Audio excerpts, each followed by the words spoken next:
La memoria como experiencia sensible. En vistas de un nuevo enfoque ético y afectivo en la educación. Autor, José Paz. Oye llorar al hombre. Y lloras como el hombre, pero una fiebre de mariposa gigantesca parte del alba retardada. Entre redes opacas. Nace una hoguera y nace una voz rodeada de fuego, una voz que redime a un astro ciego y taciturno. Una voz cansada de llorar y que se alza de sus principios. A la dignidad negada por inmundas razones. Y exigida por todas las raíces de su ser invencible, una voz cansada de gemir. Vicente Huidobro. En mitad del invierno encontré en mí un verano invencible. Albert Camus. En 1965, más de 100.000 personas se manifestaron tanto en Ereván como en la diáspora por el cincuentenario del genocidio armenio. Aquel acontecimiento tuvo varias consecuencias. Una de ellas fue la construcción del memorial Tzitzer-Nakaber. En la capital armenia, lugar donde funciona actualmente el Museo del Genocidio Armenio. En ese mismo año, en Uruguay, se promulgó la ley número 13.326, que sentó un precedente al identificar al genocidio armenio como tal, y que significó el comienzo del camino por el reconocimiento del crimen cometido por el Imperio Otomano entre 1915 y 1923. Sin embargo, casi 60 años después, un hecho análogo ocurrió. Misma región, mismos perpetradores y un resultado devastador, la desaparición de un Estado. Es entonces que me pregunto, ¿recordaría el mundo el genocidio armenio el día que la República de Artsaj firmó el decreto que marcaría su fin? A pesar de su contemporaneidad y de la copiosa producción académica que deviene de él, la amnesia histórica que rodea al genocidio sigue teniendo una fuerza enorme. Se pueden señalar dos raíces fundamentales, una sociocultural y o educativa y la otra puramente política. En este ensayo desarrollaré acerca de la primera. Sobre la causa política de esta invisibilización del genocidio armenio, se han escrito bibliotecas enteras. Autores como Taner Akçam y Richard Hovhannisyan han investigado este tipo de políticas negacionistas describiéndolas como una hidra de 4 cabezas. Negación, racionalización, relativización y banalización. Los motivos de esta actitud frente al reconocimiento del crimen son muy variados y dependen de cada colectividad particular. Algunos lo hacen con ánimos revisionistas, queriendo reescribir la historia como si fueran, en palabras de Raúl Zaffaroni, mediocres cuentistas. Otros se ven impedidos por la culpa y las posibles reprimendas que pueden devenir en grandes costos materiales y simbólicos. No solamente las compensaciones económicas tienen peso, el estatus de sociedad genocida también lo tiene y debe tenerse en cuenta. Sin embargo, sostengo que existe una naturaleza dual detrás del desconocimiento general de este hecho. Y es que no podemos adjudicar el problema únicamente a políticas de Estado, dejando de lado las dinámicas sociales que ocurren en paralelo. Dentro de las reacciones dadas por la sociedad ante hechos como el conflicto del Alto Karabaj o la actualidad de Gaza, hay un tipo en particular que me resulta especialmente peligroso, aquellas de negación pasiva. Caen en esta categoría respuestas como la indiferencia, la incomodidad ante el hecho y la evitación del mismo. La realidad es que en la mayoría de casos, si se le preguntara a una persona de a pie qué opina de alguno de estos sucesos, seguramente presentaría en su respuesta alguna de estas actitudes, y tiene sentido. Las emociones que pueden disparar eventos extremadamente trágicos como estos pueden resultar insoportables para algunos. El proceso del duelo, la angustia por lo que se está viviendo en el mundo, la furia, el temor de que ocurra algo similar, todo eso se busca evitar de alguna forma. Theodor Adorno señala que en el contexto de las catástrofes humanas, existe un fuerte vínculo entre el deseo de no tener ningún sentimiento de culpa y el de no recordar la catástrofe. Pero mi posición frente a esto es que debe ser imperioso desarrollar una respuesta ética frente a ese otro que exige justicia y reconocimiento. Retomo las palabras de Judith Butler cuando dice, refiriéndose al duelo concebido socialmente, vamos a sentirnos débiles y pasivos, como algo que debemos temer, o por el contrario vamos a asumir una responsabilidad colectiva por las vidas físicas de los otros. Martin Niemöller expresó el precio de nuestra indiferencia en su célebre advertencia, hoy expuesta en el United States Holocaust Memorial Museum. Primero vinieron por los socialistas, y guardé silencio porque no era socialista. Luego vinieron por los sindicalistas, y no hablé porque no era sindicalista. Luego vinieron por los judíos, y no dije nada porque no era judío. Luego vinieron por mí, y para entonces ya no quedaba nadie que hablara en mi nombre.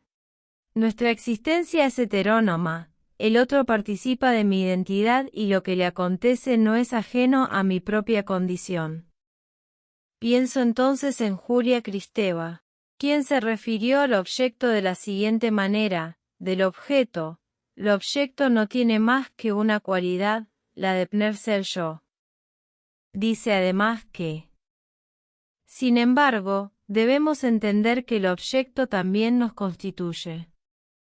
Tomando como ejemplo las dinámicas de comunidades turcas y griegas desplazadas, descritas por Yael Navarro Yassin en Chipre, se puede observar cómo aquello que considero ajeno puede integrarse en mi propia identidad. El objeto está tan dentro de mí que ahora no sé lo que sería sin ello. En su análisis, observó cómo los chipriotas turcos, asentados entre las ruinas dejadas por la comunidad griega, incorporaban fragmentos de aquella identidad a la suya. Acuñaron un término, ganimet, que originalmente y desde una perspectiva triunfalista significa botín, pero que ellos lo utilizan para referenciar a los bienes griegos apropiados de manera sucia. Emplean la palabra marás, una especie de estado melancólico, para describir lo que esos objetos les evocan, elaborando un discurso moral y autorreflexivo que se contrapone con la narrativa oficial. Esto da cuenta de que, dentro de esa sociedad, se reconoce no solamente que se cometió un crimen, sino culpa y el de no recordar la catástrofe, ya que el ser acusado resulta insoportable, también como una comunidad que solamente existe en la imaginación de esos chipriotas turcos pasó a formar parte de su vida cotidiana y actual identidad. El reconocimiento de la pluralidad es el primer paso hacia una ética de la alteridad. Esa alteridad, para que exista políticamente, debe aparecer en el discurso público, en las aulas, en el cotidiano, en la memoria social y no perderse dentro de las elipsis del discurso oficial.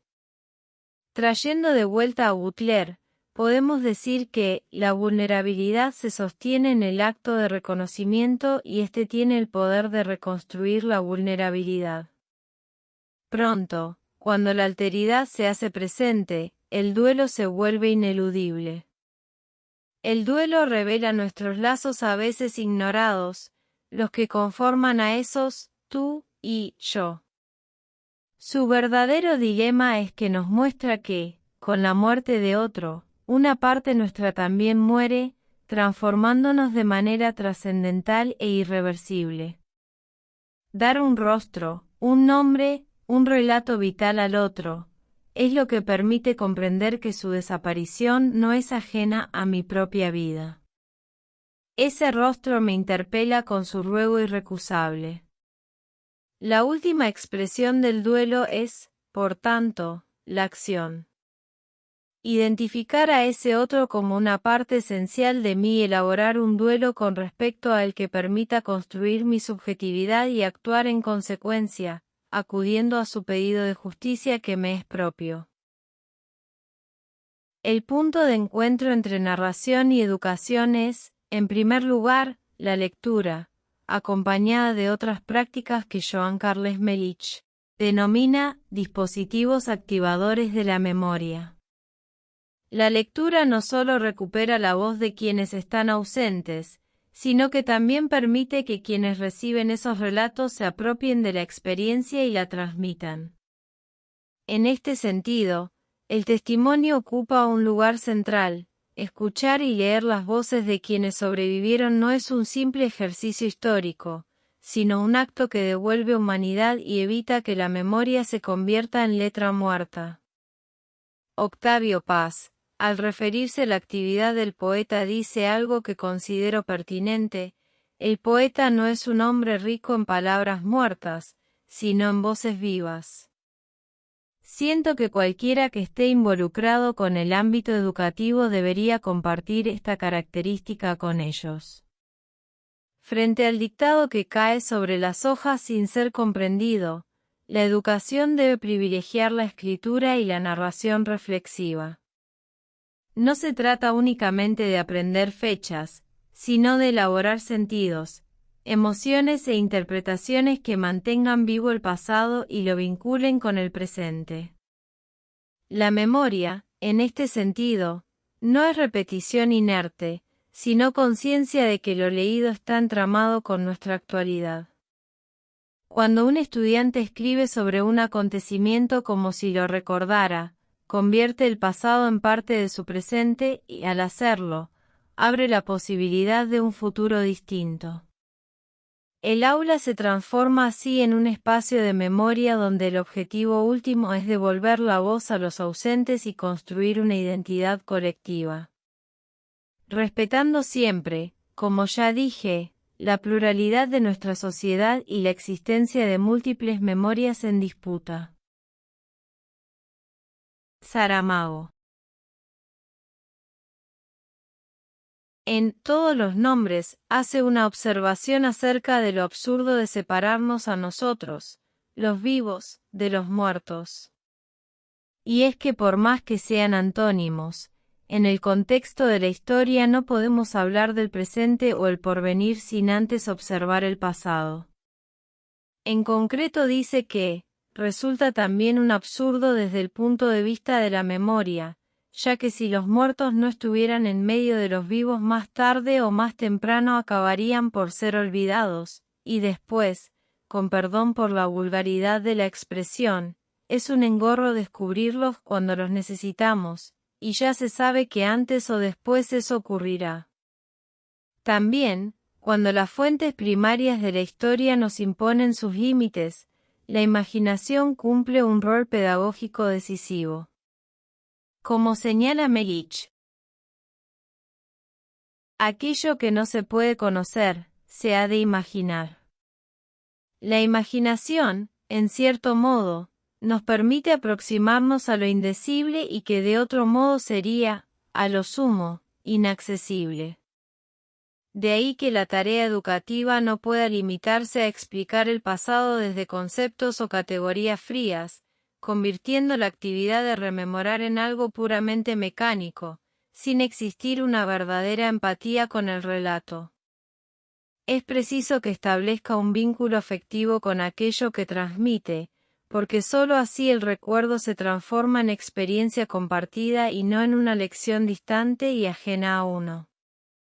Recordar no significa acumular datos, sino dejarse afectar por lo que se aprende y reconocer que ese pasado forma parte de lo que somos. Ahora bien, no todo recuerdo es fácil de abordar, más tratándose de episodios trágicos de la historia.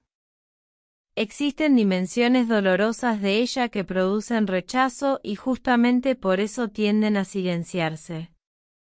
Sin embargo, una educación con una dimensión ética que aspire a la justicia y a la preservación de los derechos humanos, debe enfrentarlas en lugar de evadirlas.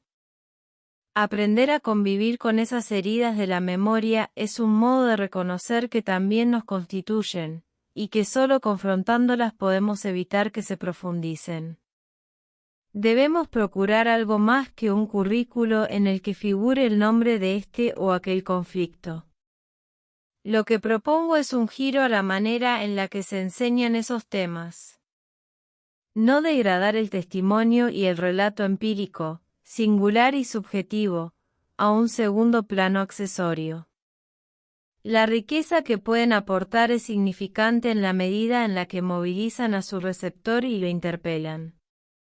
Que el lema de este nuevo enfoque pedagógico sea el de construir ese recuerdo del futuro que dulcificara el presente, y que de esta manera exista la posibilidad de no ver los episodios más horrorosos de la historia acontecer una y otra vez. De otro modo, ¿qué futuro nos espera? Si la memoria es líquida y se nos escapa, si no somos capaces de transmitirla a las generaciones futuras, entonces no podemos esperar que ésta sobreviva más allá del tiempo de vida de quien la resguarda. En lugar de empeñarnos en aprender al otro, deberíamos empeñarnos en aprender de él. No podemos ignorar que la pedagogía de la memoria está atravesada por interrogantes más que por la enunciación de certezas o verdades moralizantes. La difícil tarea de intentar reproducir lo que esa alteridad vivió sin perder en el camino su humanidad y subjetividad, se puede llevar a cabo a través de recursos como los llamados dispositivos activadores de la memoria, museos, testimonios, pero también la construcción y preservación de los espacios de memoria. Con este ensayo insisto en el significado de proyectar un afluente de políticas educativas nuevas, con vertientes orientadas a distintos ámbitos de la pedagogía desde una mirada multidisciplinaria y en diálogo intergeneracional. Ir hacia un cambio de paradigma que revitalice la reproducción de las memorias en pos de generar una teoría ética y afectiva hacia la alteridad.